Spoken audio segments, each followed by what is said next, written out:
Magsulat tayo ito nga nagbibideo tayo na sa loob na tayo ng car.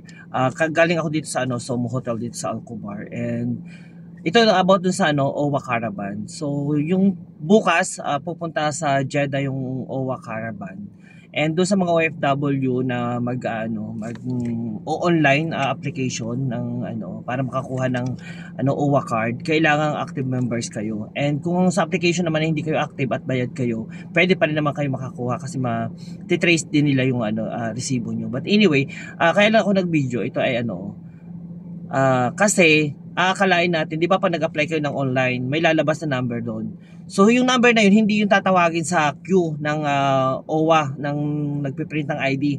Mamimigay sila ng ID pagdating, mamimigay sila ng queue card, yan, may number yun. At yun ang pamimigay nila, hindi yung nakuha yung number na lumalabas dun sa application sa online. So ito paalala lang to baka yung iba, kagaya may kasamahan ako dito na nag-apply siya online, kasamahan ko, kasi nagtataka rin kami, pare-parehong number namin 432.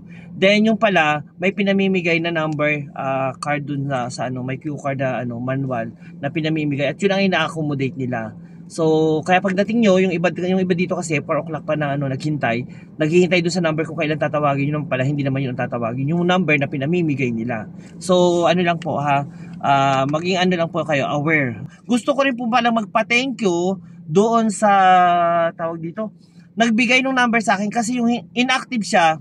Ang number niya 264, tatay, kung sino man po yung si tatay yun, inactive yung membership niya. Nalaman niya agad right away nung nandun siya sa malapit sa desk na naka-queue siya.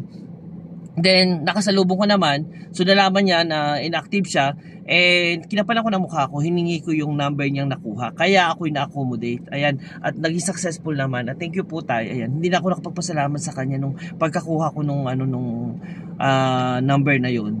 So yun lang. Hintayin lang kami kasi 264 to 259 si kuya, 257. So hintayin lang tayo. Tinatawag niya yung pangalan. Tayo pila pa rin. Anong number na po? Hindi ko po alam, pero nagbabaka sakala. 264 po ako eh. Ito 257 daw. Yung last call daw is 256. Matagal pa yun. Good luck po talaga yan. Last call na lang kasi parang narinig ko for hands. Tawag na naman ako. Suyo ako dun sa kay ate. Kasi ginawa ko yung kontrata. Picture kailan pa huli. Success yung 264. Thank you so much po sa nagbigay ng number sa akin. Nakuha na. Tapos silipin ko na si Pia. Magsulat tayo ng Pia.